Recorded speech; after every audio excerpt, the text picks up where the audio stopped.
उत्पादन बढ़ता है? क्या वितरण में समानता आती है?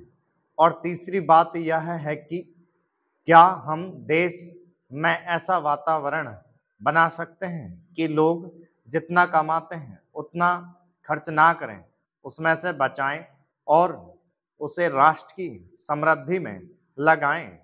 अगर इस कसौटी पर सरकार की आर्थिक नीतियां कसी जाएं तो मुझे लगता है कि उनमें पर्याप्त सुधार की गुंजाइश है।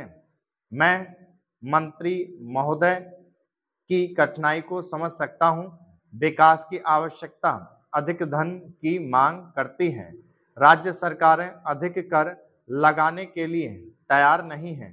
वे केंद्र से कर्जा लेकर अपना काम चलाना चाहती हैं। वहां कोई वित्तीय अनुशासन नहीं है।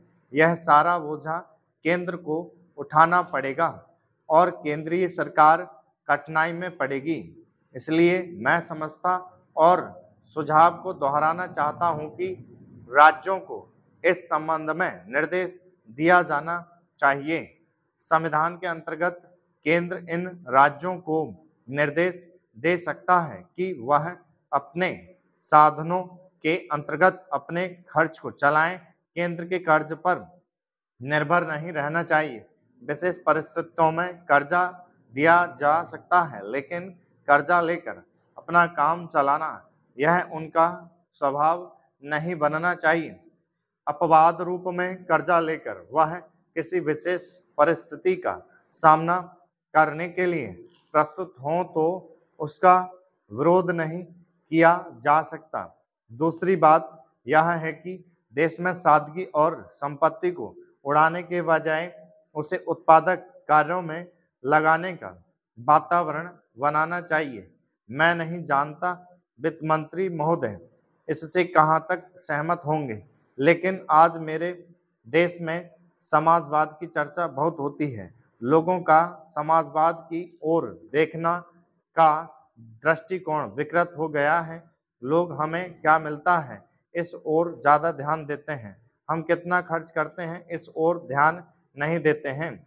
समाजवाद बिना संपत्ति की अभिवृद्धि किए और बिना उसके समान वितरण के नहीं आ सकता। हमारा देश कृषि प्रधान देश है।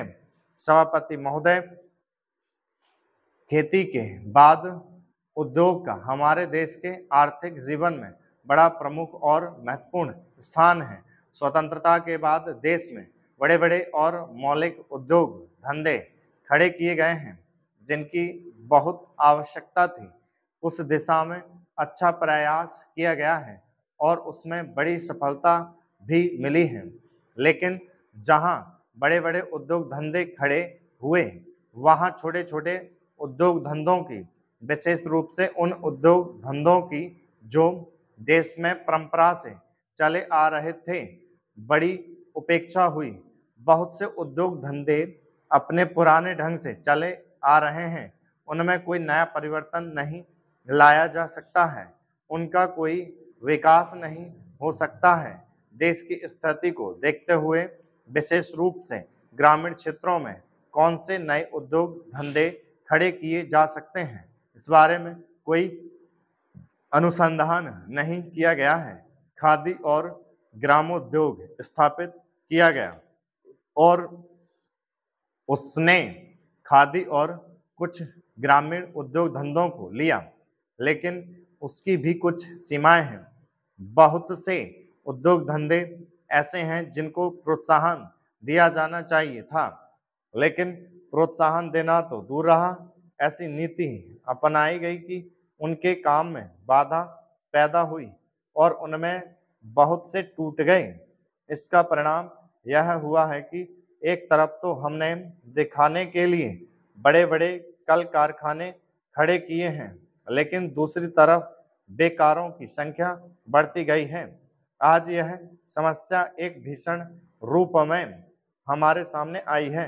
यदि हम छोटे छोटे उद्योग धंधों को, विशेष रूप से कृषि से संबंधित उद्योग धंधों को बड़े बड़े शहरों में नहीं, दूर दूर ग्रामीण क्षेत्रों में नहीं फैलाते हैं, तो इसके दो दुष्परिणाम होंगे। एक तो उद्योगों का केंद्रीकरण होगा, दूसरे शहरों की जनसंख्या बढ़ेगी, जिससे अनेक जटिल समस्याएं पैदा होंगी। इससे हर एक आदमी को काम नहीं मिलेगा और हमारे जो पुराने उद्योग धंधे जीवन से संबंधित सामग्रियां तैयार करते हैं, उन पर बुरा प्रभाव पड़ेगा। लेकिन सरकार की स्टॉप